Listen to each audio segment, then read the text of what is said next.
Good morning. Welcome, everyone.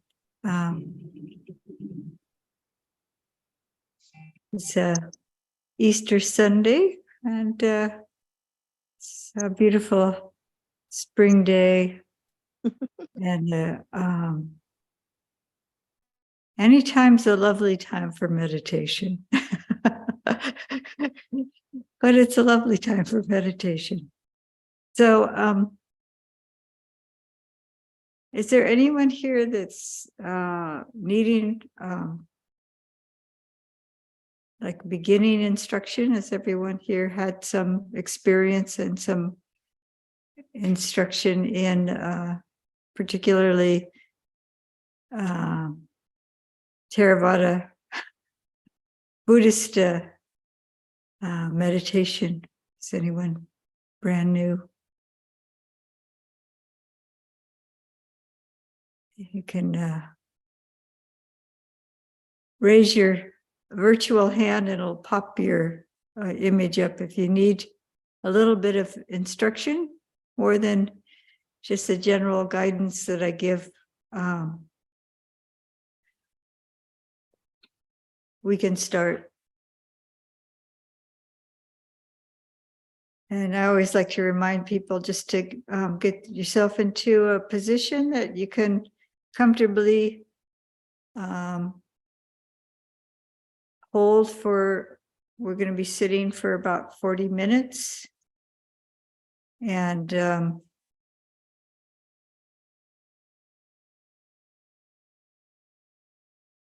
I usually like to start with a little bit of scanning, that what's called scanning or sweeping the body, being aware of the position of the body and the feelings in the body, particularly touch, getting a sense of the body in the environment. But as you're scanning, if you notice there's some pain or discomfort, that shifting slightly can help. As you scan, this is a good time to really make sure your body is in a good alignment, good position. You can move a little bit. If you're sitting on a cushion on the floor, also could just make sure you're well supported, high enough. Your robe isn't falling off.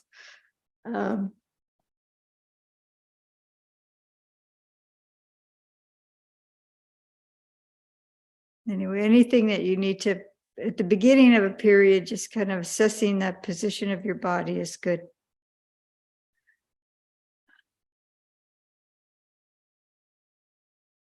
And just feeling the contact with it.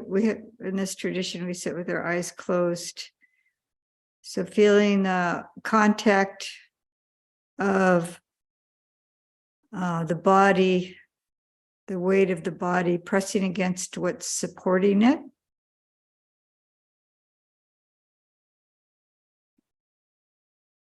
Feeling the touch of the clothes, the temperature of the room, anything that can get you kind of tuned into the general presence of the body in your environment.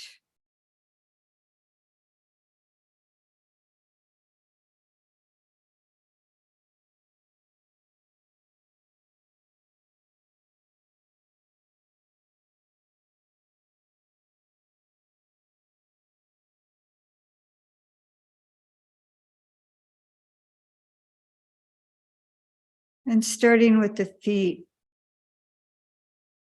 just really feeling the feet either, excuse me, if it's in contact, your feet are in contact with the floor or wherever, whatever pressure from gravity or touch of clothing, socks, whatever, just a sense of the feet.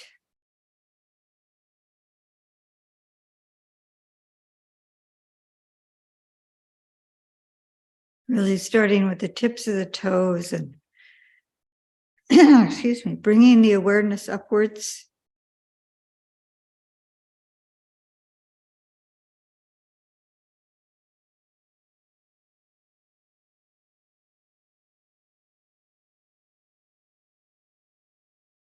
And just allowing the muscles in the legs as you scan upwards, just inviting the muscles in the body to be at ease, starting with the legs.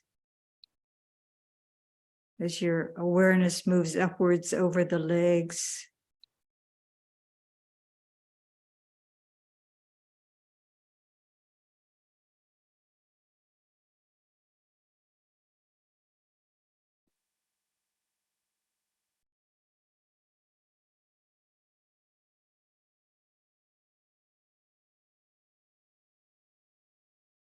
And then again, the pressure, the buttocks against the chair, or against the cushion.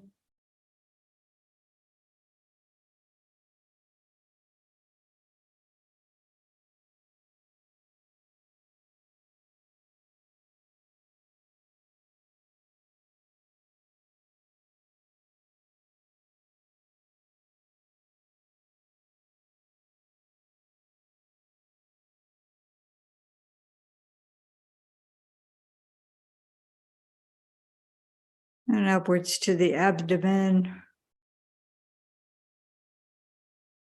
You might feel the abdomen expanding and contracting. The sides of the body, even the back. Feeling the expanding of the lower part of the body with the in and out breathing.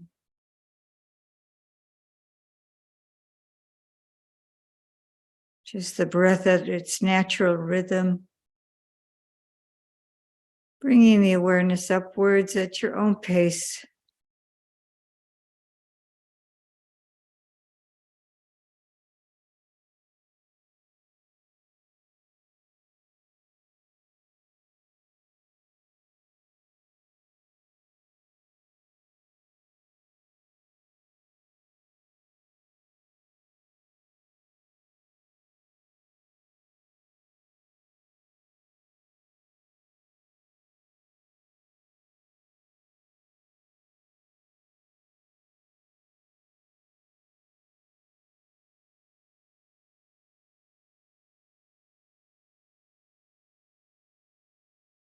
Over the chest.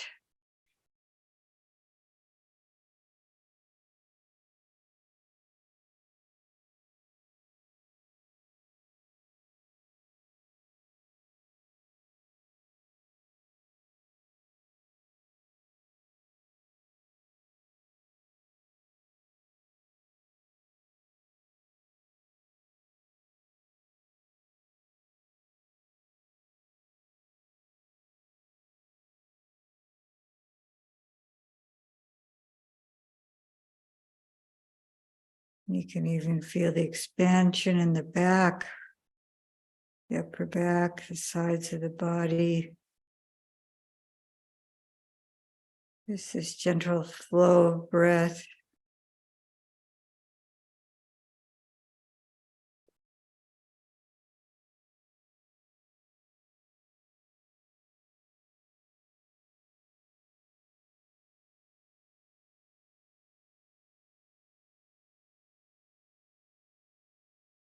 And you can bring your awareness up to the shoulders and down the arms.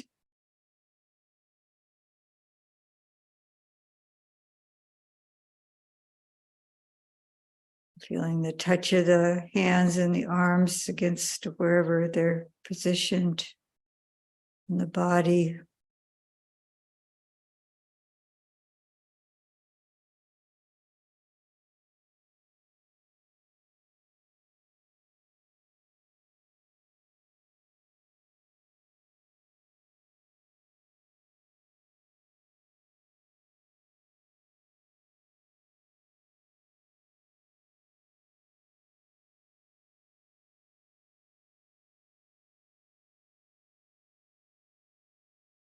It's really allowing the hands to be at ease.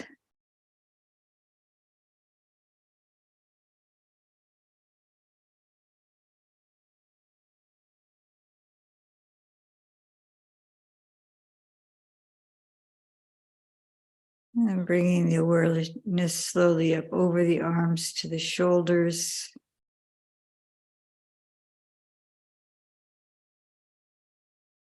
With your kind and careful attention.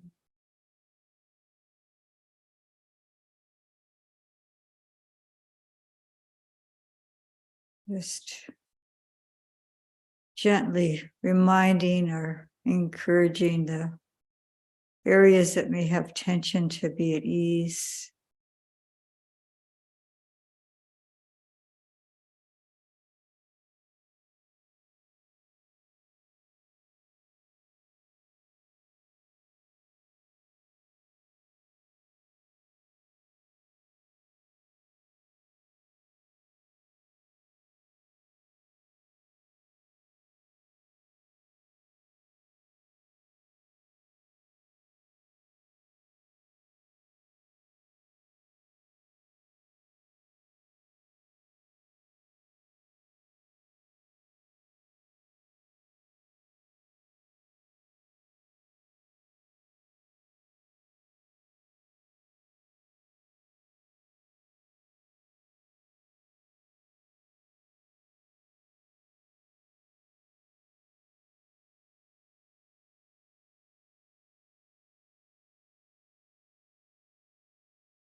And up to from the shoulders up to the neck.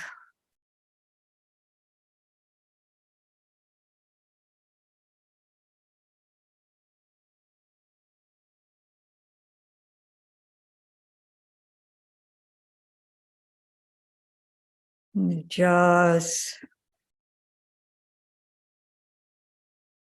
Facial muscles.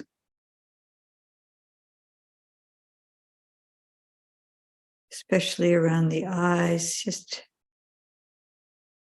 gentle encouragement.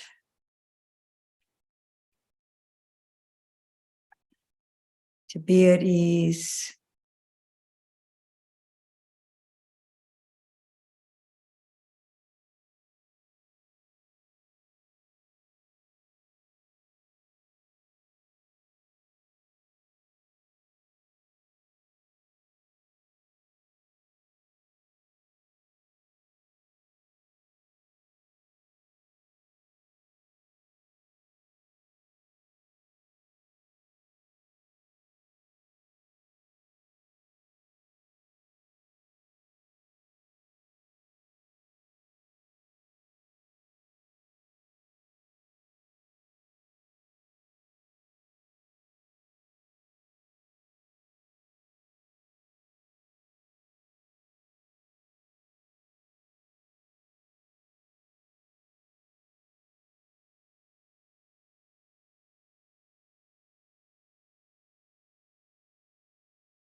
You sense the sides of the head and the back of the head.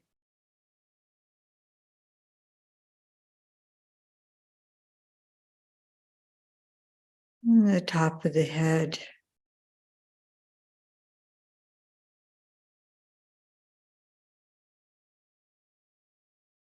And at this point, if you care to continue scanning the body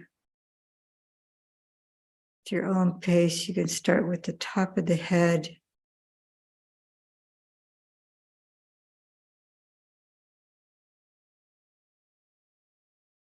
And downwards is your own pace and exploration of the body, inviting it to be at ease.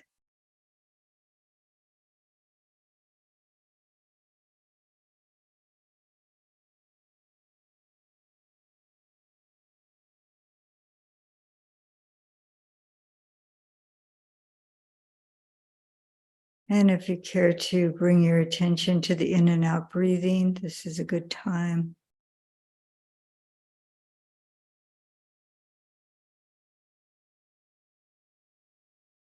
Either the full cycle of breath, feeling the expanding and contraction of the body,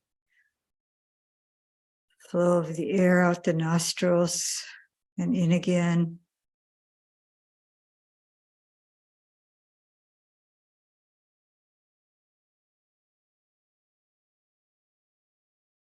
Or if you feel ready to, you can bring your awareness to one spot,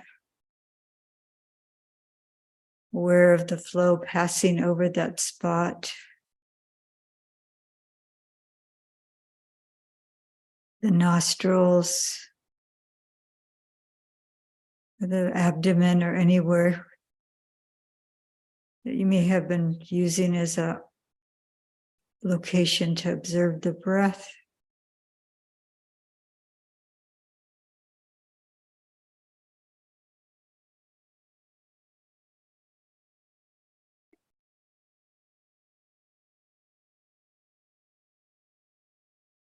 And it's the nature of the mind to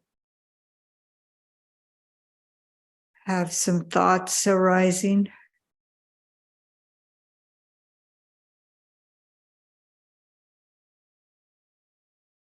And when that occurs, just bring your gentle attention, your careful attention to the thought and just allow it to pass.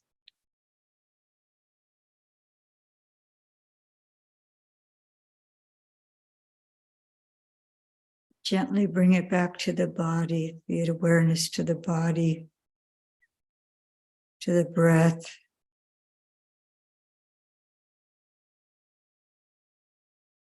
Or wherever you last remember scanning. If you're continuing to do the scanning,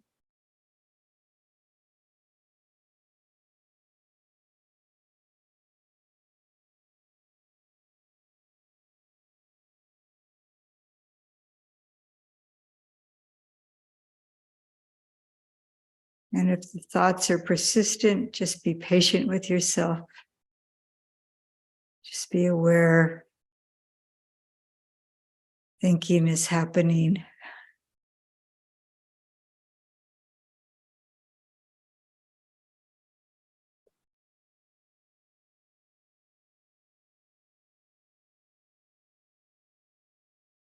As soon as you can, just restore your awareness to the body.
So as we approach the end of this period, just get in touch with your object if you've drifted off.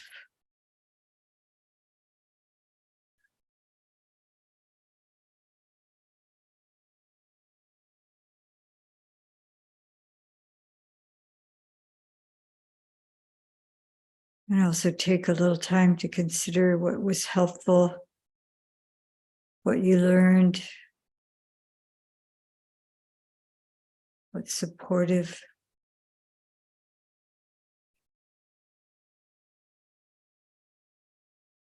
Through your own experience.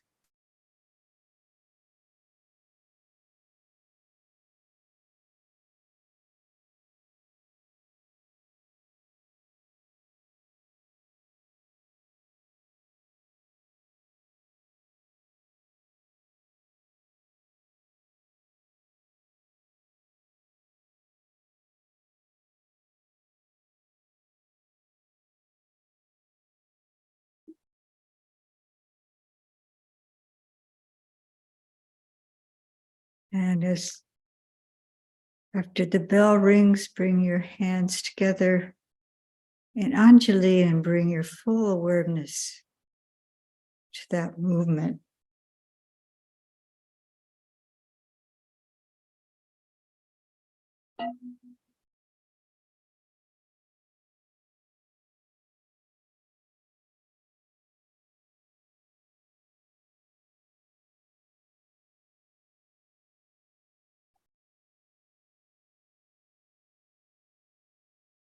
Dukkha pata chani dukkha, baya pata chani baya, sokha pata chani sokha, ontu sabe pipani no. May the suffering be free from suffering. May the fear-struck be free from fear. May the sorrowful be free from sorrow. So too may all beings be free. So before we open this to discussion, I'm going to change this to gallery view. And I would like to share a simile that occurred to me. Being Easter, I don't know if this is exactly appropriately for Easter, but there's a simile of the chicken and the eggs. Well, there's actually more than one chicken in this simile, and this appears in the suttas. And they both have a clutch of eggs. They haven't hid them around the yard, but they have them in their the nest that they created for their young. And one hen is standing by the nest, looking at the eggs and saying to herself, "Oh, when will my chicks hatch? Oh, when will my chicks hatch?" And she's just kind of sitting there worrying about the eggs. And the other hen is sitting diligently on the nest and caring for the eggs. I think they even turn the eggs, and I've seen them, they even pluck the feathers from their breasts so that the heat of their body comes through to the egg to heat the eggs. So this one hen is diligently caring for the, she's not even thinking or wondering or worrying about it. She's just doing the work of incubating the eggs. So, of course, you know which hen is successful in incubating her eggs. The one who's just doing the work, yes?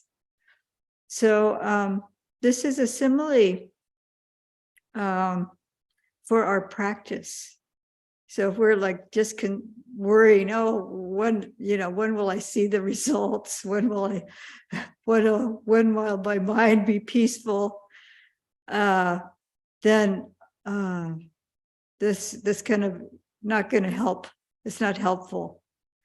But if we just devote ourselves to this practice, then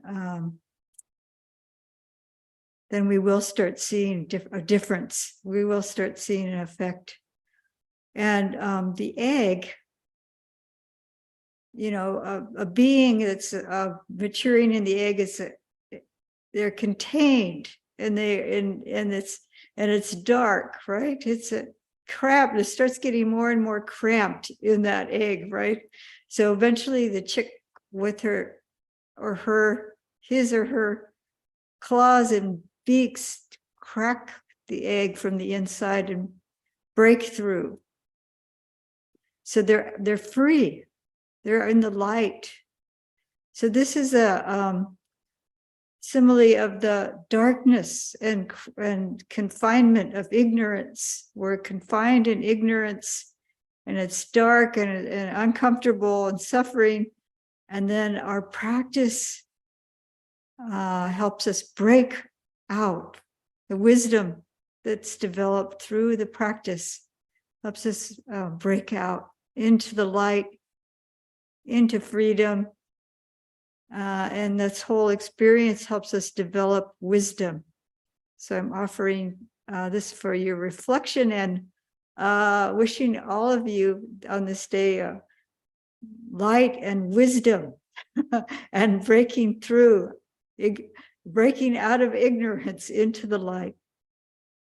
So now I'll offer or I'll open it up to any questions that people have about meditation specifically.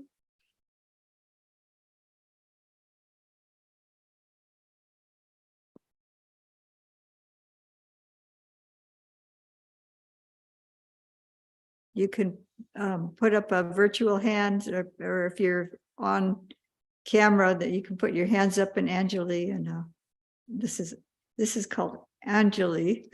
It's a Pali word, sign of respect, respecting ourselves and respecting others, respecting the Buddha particularly.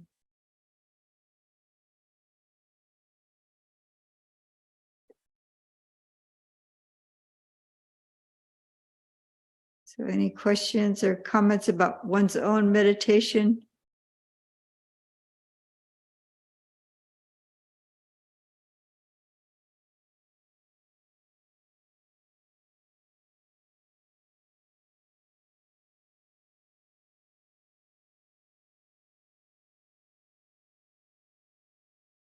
I saw some movement. I don't know if there's, maybe somebody went off. Oh, yes. Ruwanti.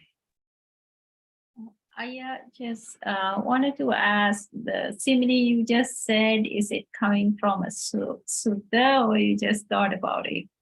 Oh, that's definitely from the suttas. I said it in my own words from memory. It just occurred to me. So I think in Majjhima Nikaya, there's this one sutta where Venerable Ananda is speaking. I think the Lord Buddha has asked him a question, and he's asked the Ananda to explain to the other bhikkhus something, and this is a simile that he uses. And I think it's also appears in the Samyutta Nikaya, but I can't remember where it is. You'd have to, if you have a hardbound copy, what's really beautiful about the Wisdom publication, Bhante Bodhi's translation, is that you can look up the similes. Probably if you say hen and chicks or hen and eggs, you could find it, but I don't have the I don't have the reference right offhand. Somebody might be able to find it online or in their hard copy.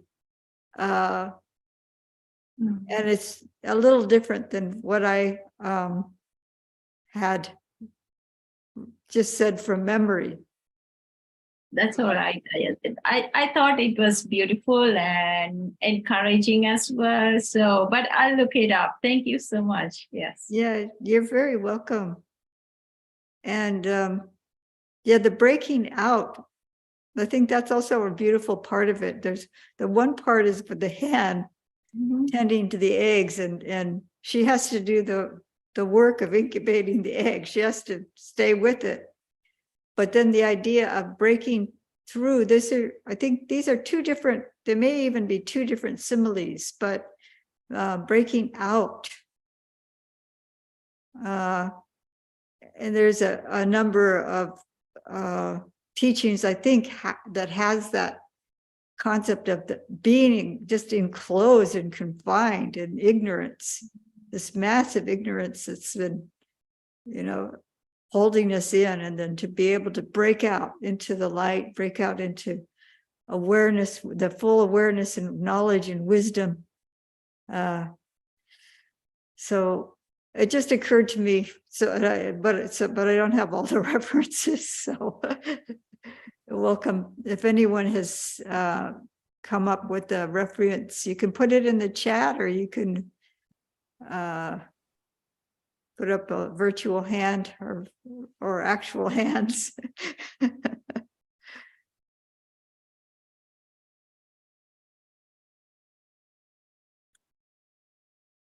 Things have shifted around. So does anyone else have a question?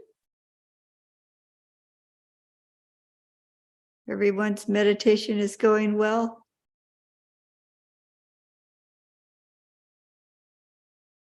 I think, Patipada, did you have your hands up there? Yes. I just wanted to say thank you, Ayya. Your guidance and your guided meditation was very easy to follow, and it kept me focused as you were going through it. So thank you very much. You're welcome. I think if we have our own guided meditation too, when we're doing a silent meditation at home, for me, sometimes when I get distracted, I'll even kind of internally speak to myself, feeling the weight of my body on the cushion. It might help us to stay focused, or at least get established. And sometimes if I see my mind has gone off, I realize I haven't even started. I haven't even. So, so we have to be careful when we sit down on the cushion that we get put our attention.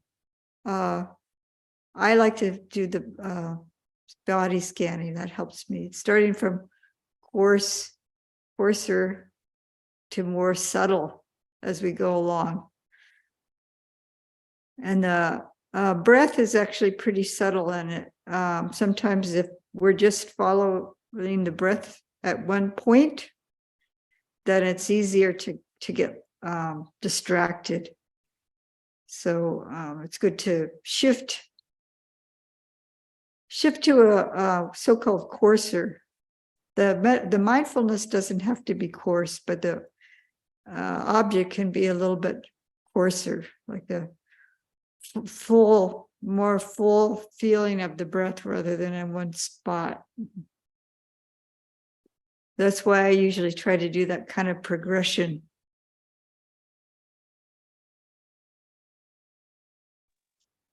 And sometimes the relaxation can make me feel like nodding off, because once the relaxation becomes, the complete body is relaxed, the body then wants to fall asleep.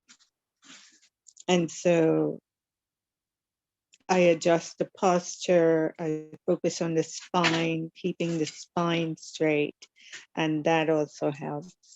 Oh, that's great. I'm glad you have a way to, if you're aware of this pattern in yourself, this is a thing with repeated sitting, we see patterns in our meditation, and then to be able to anticipate, I may fall asleep.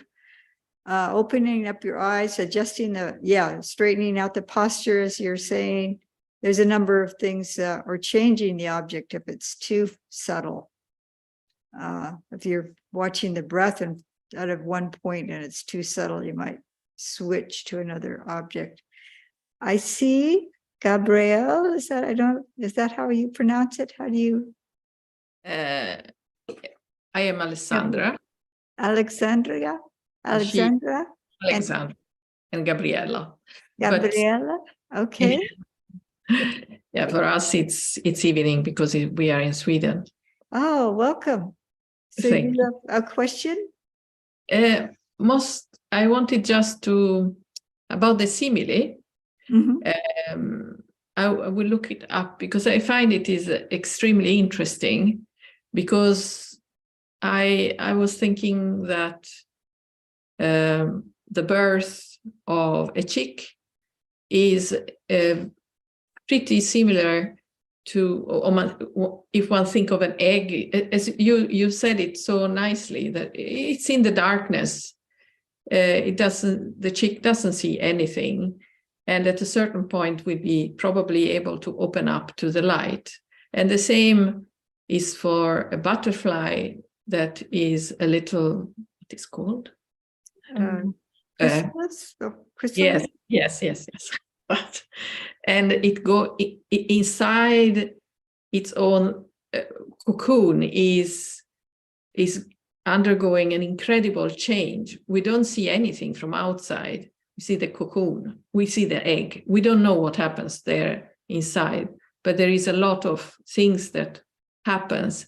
And for me, what you were saying was giving support and hope for the practice, because it's not always, or I must say, it's often not anything that is like baboom, wonderful things happening, especially with everyday life things that happen. But the continuity, I don't know, the mind is still interested in sitting. So I think the example of the egg for me was very supportive.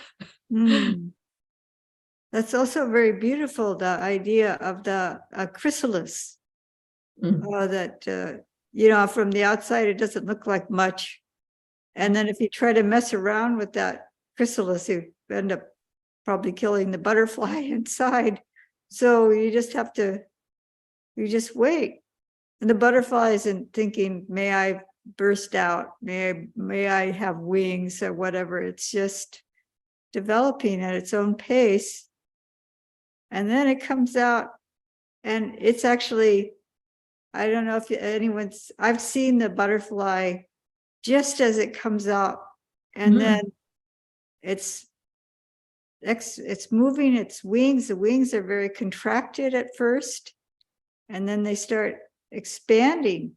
It gets the fluid or whatever into the wings, and it's also probably drying off the wings. And then it takes off. It's free.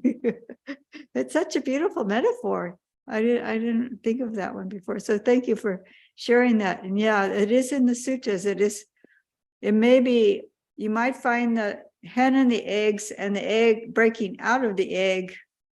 But I think that one teaching in the Majjhima Nikaya has both. First, he talks about being confined in the egg, and then the impatient hen that's not tending to the egg, and I think those two appear together, but I think they also appear separately. Okay, So, I will check it out. Yeah, I'm sorry I didn't do the research in advance, but I did think about it while I was. But it was very nice to share, to receive the example. Thank you very much. Oh, and thank you for tuning in all the way from Sweden. Yes. And then we have, I don't know if I'll be able to pronounce the name, Kasolo. So, how do you pronounce your name? It's actually my sister's name. This is her computer. My name is Dakota. Dakota. And this is my sister Karen. Oh, okay. The K is the initial. Okay. I thought, yeah. I just wanted to add that I once was raising ducks in an incubator, and and we had a friend who was egg sitting for us, who thought that one egg was taking too long. It had been pecking for 24 hours, and he was afraid. And this fear, in his fear, he helped it, and it had some problems, that duck, all through its life, because it was born through this fear. You know, it didn't get to do its own thing. It didn't get to fulfill its practice, basically. Wow. So how long does it take for the duck to break out of a shell? Usually about 24 hours. It Oh, probably would have been fine on its own, but anyway. yeah. So yeah, not to interfere. Yeah, and then with our practice, we may, I mean, it's not irreversible. If we are experiencing impatience or anxiety or something like that, it'll slow us down. It's not gonna, but if we're persistent, and we won't do some irreversible damage that I know of. But Well, and a lesson for me is that one lesson for me is that I often, you know, looking around at everybody else, it's easy to see how much work they have to do and to want to help them get it faster. yeah, we have to allow But people their own process. But yes. also a skilled teacher can help us. Yes. But we have to do the work ourselves. Yes. But I think allowing the time and being patient, that would be certainly something you'd learn from the taking 24 hours. I wouldn't imagine that would be the length of time. And maybe duck's eggs are harder than chicken eggs, but who knows? I don't know. I've never, been aware of that whole process with a chicken's egg. I've been in places where we had chickens, but we would just, one day we would see the chicks, and that was all the chicken's business to hatch the eggs. But yeah. It So, definitely takes everything they've got to get out of the egg, and unless they go through that process, they don't do well. They usually die if they don't go through that process. mhm. So yeah, that's a good metaphor for us too, because it does take some effort and time and patience, and it's not, we can't guarantee it's going to be easy. In fact, we have to guarantee that there's going to be difficulties. So just that persistence, the persistence of either the hen sitting on the egg, or the chick having to really work at making that breakthrough.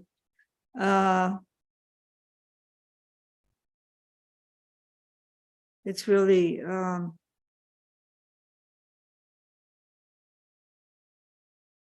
but then there's joy and happiness along the way that we can experience. We can actually see short-term benefits. And if we think of how, if we've been meditating for about over 5 years and look back and think about how things were 5 years ago, doing some kind of periodic comparison. This is recommended by a number of teachers, that we do see there is development happening. And it will happen if we're consistent. We have a daily practice, persistent practice.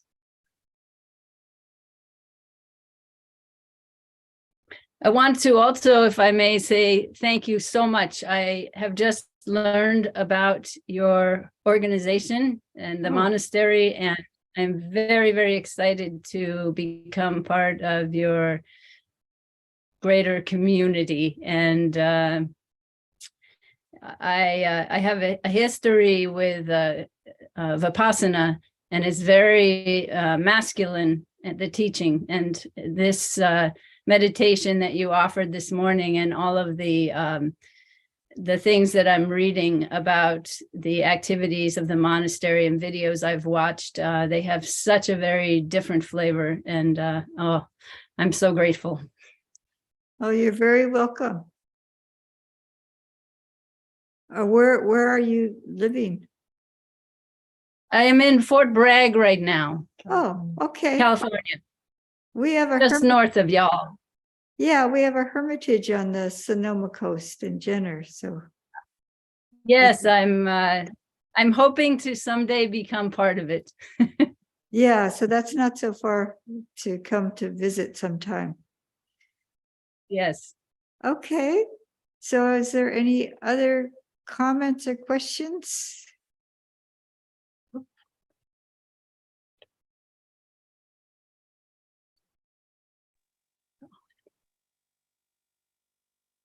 See, I think Patipada may be indicating.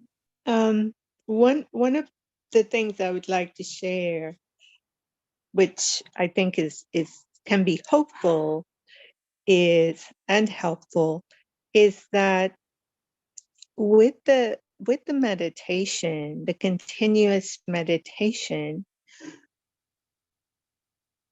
if one can observe in daily life how long it takes to get angry or how long anger lasts, the more we meditate, the shorter that period of anger seems to be. And then the more we meditate, we can start feeling what's happening in the body when anger starts arising. And that observation can help to actually take steps to not engage in the hook that can trigger what's arising. So I think that the more we meditate and the more we can be present in the body, like you're teaching us, that is very, very helpful to monitor and be aware of what's happening as different experiences and different individuals, when they say things to us, can tend to trigger us. And the more we practice and the more we're present with the body and aware, we can see when that is happening and we can choose a different response. Thank you. It's very, very powerful, the meditation. Thank you. Thanks for pointing that out. That is definitely one of the things to be aware of, is when you're bringing mindfulness to the body, as far as the scanning and feeling the experience of the body and the tension in the body. There's their anger or greed, how we feel physically when these strong desire arises, and we can feel the tension, we can feel the ill at ease, and then also watching the mind. Like if I'm angry, I might realize it's because I want things to be differently. If this is a certain kind of craving, I want this person to behave this way instead of that way. Why are they behaving that way? There's all those aspects, but also sometimes we might not even be aware that we're angry. We're walking around fuming and other people know it, but we don't. Why? Because we're expressing it through our facial expressions and the tension in our body and the way we're moving. So if we're bringing our awareness to that, then we're more aware of our mental states. And then when our dear loved one says something to us that we don't agree with, we're not going to blurt out something really hurtful. So it all works together. The awareness of the mind, the awareness of the body, And then the kindness and care that we're giving to ourselves, we can share that with others.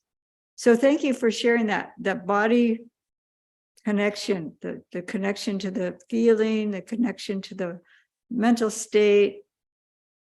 And as you were saying, the sooner we notice, the sooner we can diffuse the bomb of anger.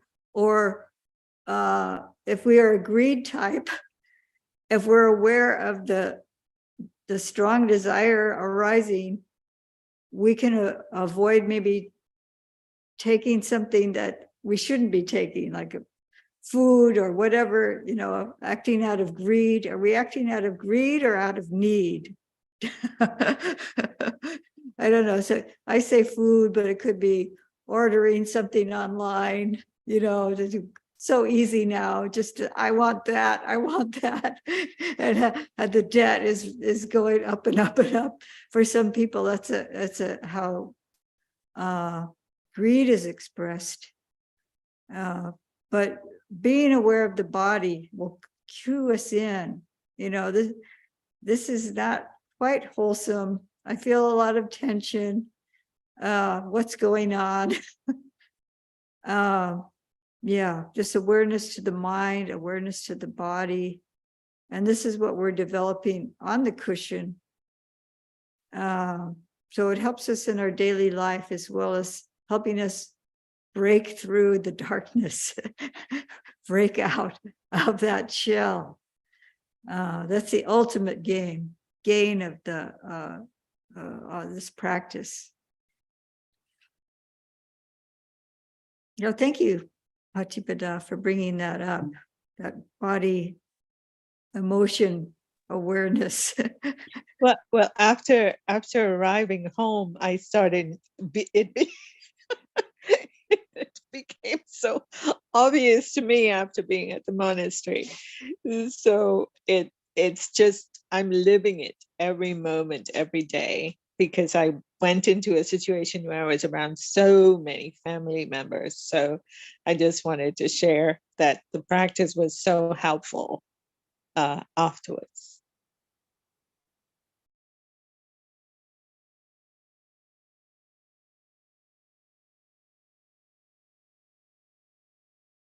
Does anyone else have a comment? There's just a few minutes left.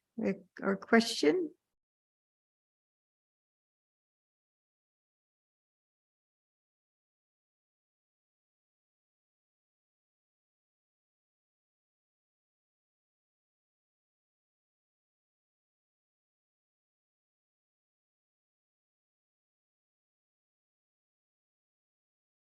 Well, we can end if there's no other questions or comments.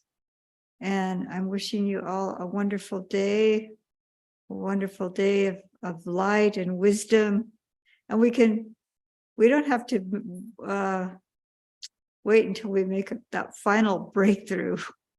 We can see the light dawning, and we can experience wisdom. That's just these observations, like Patipada was observing in herself, just even if it's about an unwholesome state, we're bringing light to that, we're bringing wisdom to that, and it helps to dispel that darkness.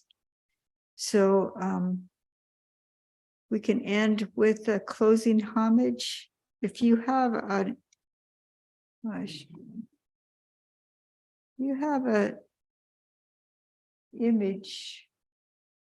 This one isn't so well lit right now.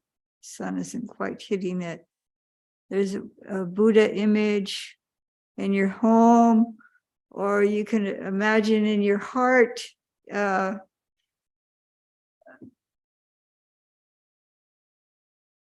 image that represents awakening to you. Just turning now towards our image here. See it maybe a little bit better.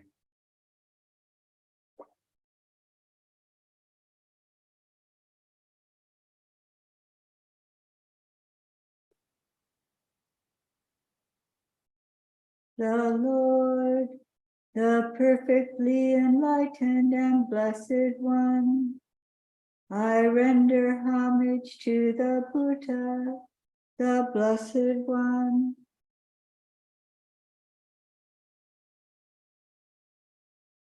The teaching so completely explained by him, I bow to the Dhamma.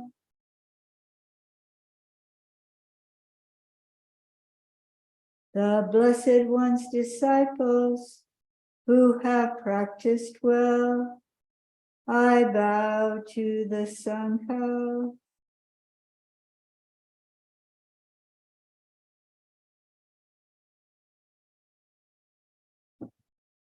Have a wonderful day, and maybe I'll see you at 1 o'clock. We have a sutta discussion that's posted on our website. So Sadhu, please sadhu. join us. So much. Thank you, Ayya. Thank You're you very much. welcome. Thank you, Thank you. Ayya. Thank you, everyone. Thank Thank you, you. Ayya.